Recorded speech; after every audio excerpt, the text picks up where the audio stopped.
新娘为了追求刺激，特地选在亲哥离婚当天和男友结婚。虽然亲哥和前嫂子都毫不生气，可新娘殊不知她很快就会为自己的调皮后悔终生。因为婚礼刚结束，她就独自和丈夫去度蜜月，地点却选在100公里外的野生峡谷。而仅仅2天后，新郎竟发现她离奇失踪了，于是打给和她关系最好的前嫂子询问。然而杨娜自从婚礼后就没联系过佳妹，起初她以为小夫妻吵架赌气，便来到佳妹家中寻找。然而无论是敲门还是问物业，都很确定她没回来过，于是又问了其他朋友，可大伙也不知道。而杨娜的前夫佳哥已经等不及，拉着妹夫到警局报案，可警察听了却笑了，就因为新郎说其没带手机离开，就判断是闹夫妻矛盾离家出走。不久他就自己回来了，但新郎再三保证自己和妻子真的没吵架，佳哥也承诺妹妹不是耍小性子的女人，两人再三恳求，警察才愿意到酒店检查。但奇怪的是，酒店其他客人都说没见过佳妹，只有男服务员曾到过房间，称最后一次看到她的背影是在8号。警方只好调取监控，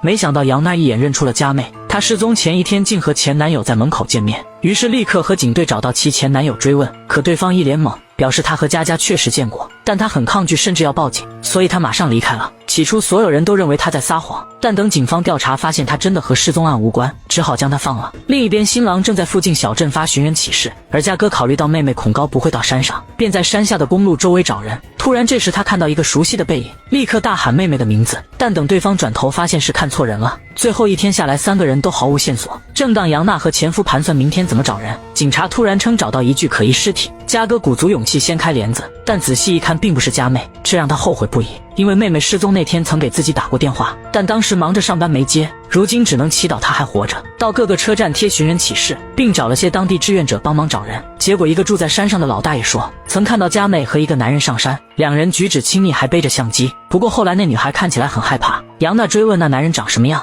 老头正回忆时，一回头竟发现新郎就是那男人，但新郎却立刻否认，说老头你肯定弄错了。老大爷表示不可能，我还没老年痴呆呢，就是你还跟他牵手呢。而听到这里，他不知怎么突然心虚，戴上了墨镜，反问老头是几号看到妻子的。对方仔细想了想，是7号，但我妻子是8号失踪的，所以这线索也没什么用。但这让佳哥和杨娜都有些生气，你们竟然来过山上却没告诉我们，而且明知道佳妹恐高，你还带她来山上。男人却称正是因为知道妻子被前男友找过，心情不好，才特地带她来山上散心，但也没爬多高就离开了，这又能怎么样？再说你们之前也没问过我。这下两人都不再说什么，但开始觉得妹夫有点可疑，他为什么要隐瞒这条信息呢？而3人刚回到酒店，就有一个女人兴奋地扑到新郎怀里，她称这是自己妹妹，得知妻子失踪来帮忙的，但两人都没听说过她有妹妹。金妹便解释她在国外做生意没回来，只见过嫂子的照片。说完就要拉着新郎回到同一个房间，两人却立刻拦住妹夫，感觉他还有隐瞒的事情。谁知金妹不乐意了，说你们当初让我哥签了婚前协议，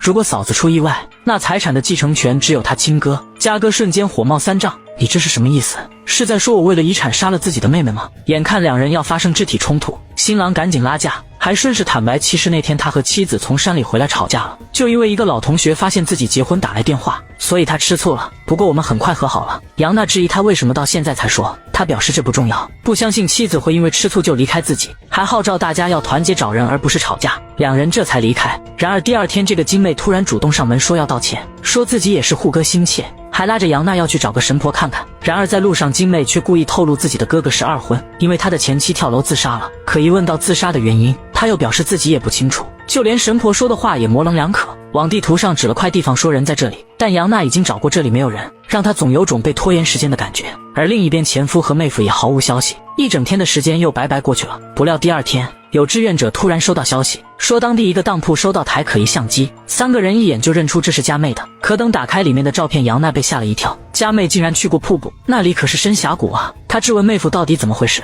你不是说和他没去过那边吗？妹夫称肯定是自己脑子乱记不清了。杨娜立刻有种不好的预感，你说他没有去过山上，所以我们一直没有去山上寻找，如果你带他去过，那他很有可能独自爬上峡谷后跌落了。而听到这里的佳哥再也忍不住，直接去请警长派人去山里搜索，可警长却立刻拒绝，那边搜索范围太大了，而且你们总是改变主意扰乱我们工作。然而下一秒，他们竟找到将相机卖到当铺的小伙，他说是在瀑布下的石头捡到相机的。警长这才意识到事情比自己想象的复杂，立刻找了些人手前去，但此时距离失踪已经过去3天，如果真的失足，那也错过了最佳时机，更别提下面没有食物和水。就在众人以为没希望了，志愿者却发现下方有群鸟盘旋，说明下面可能有东西。可现在装备和人手都不够，最早也只能等明天调配才能下到峡谷。即使这样，嘉哥也坚持留下搜索，让杨娜先回到酒店休息。但这时他突然发现一些疑点，因为妹夫说已经将寻人启事发在网上，但他翻遍了社交媒体也没找到帖子，反而找到其前妻的社交账号，现在变成了其前丈母娘使用。他说自己的女儿不可能自杀，女婿就是杀人凶手。先不说这到底是真是假，杨娜突然感觉佳妹失踪，肯定和妹夫脱不了关系，赶紧打给了还在现场的前夫。而他听完这一切，瞬间惊出一身冷汗，难道妹妹失踪别有隐情？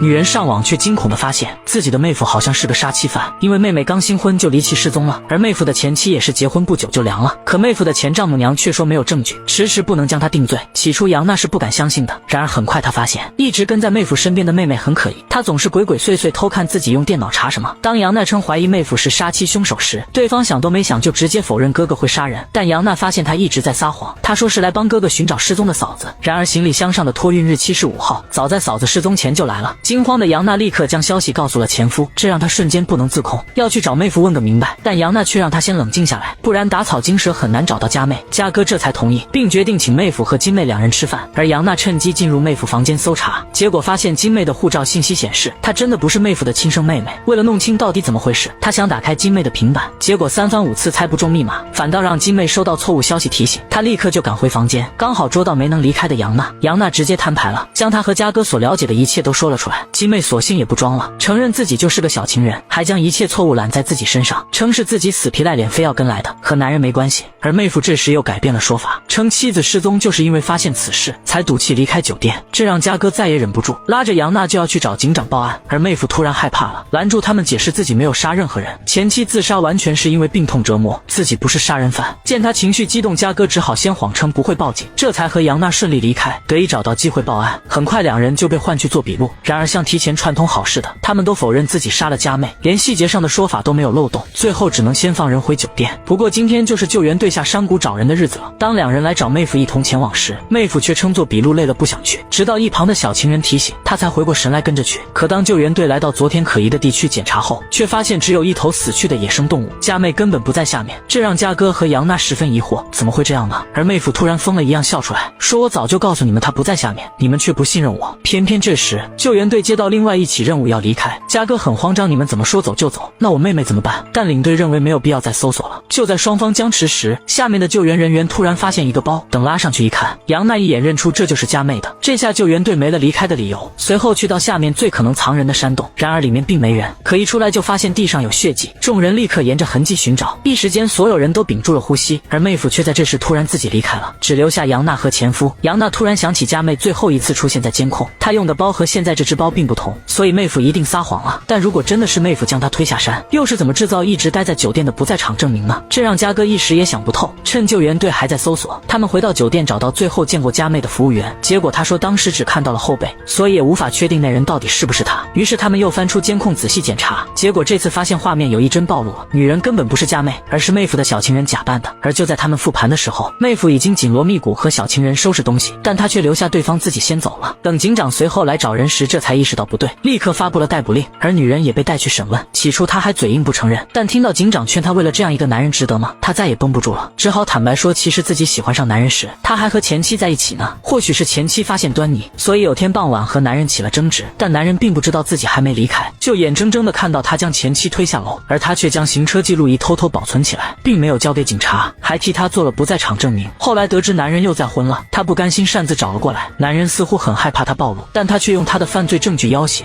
男人表示再考虑一下，但他已经等不及，直接就将那条视频发给了佳妹。当时两人正在瀑布下拍照，佳妹打开的一瞬间简直惊呆了，而他却一把抢了过来，否认是自己，还称可以解释。佳妹突然害怕了，恳求他让自己安全下山好吗？男人想劝他冷静下来，但在推搡间直接一把将他推下山崖，就这样亲眼看着妻子跌落却不报警，事后还冷静地独自回到酒店。第二天为了帮他伪造证据，金妹戴着假发背着佳妹的包，故意在监控前演了一番。听到真相的警长都懵冒出了一身冷汗，立刻对犯人进行大范围搜捕。然而对方已经搭顺风车来到了边境，他掏了点钱想让出境的卡车司机带自己出国，可走到半路却遇到检查，心虚的跳下车跑了。结果这一跑，立刻就让警察确认了目标。当他最终被带回警局，似乎已经早就预料会有这么一天。而另一边的搜救也有了消息，众人猛然发现远方似乎躺着个人。当家哥匆匆跑来一看，竟真的是妹妹，幸好还有一口气。杨娜都不敢相信她竟被糟蹋成了这样。原来妹妹跌落山崖后昏迷了2天，醒来的她发现右腿不能动弹了，只好靠山洞里的滴水苟活。她拼尽全力才爬出山洞。那天她看到了山上有人路过，但因体力不支喊不出来，只能将衣服先撕成布条包扎伤口。她也试过爬山，但条件太艰险了，靠着书本上学过的知识，她将布条一路缠在灌木丛中，寄托最后一丝生存希望，用意念撑到了被救援的最后一刻。而经过共同寻找家妹一事，杨娜和家哥都发现还爱着彼此。虽然因为杨娜无法生育，家哥曾出轨，但杨娜选择原谅了他，并共同领养了一个孤儿。在2人复婚仪式上，家妹很高兴恢复了健康，可以参加。虽然亲身经历过婚姻的黑暗面，但也愿意相信世上仍有幸福存在。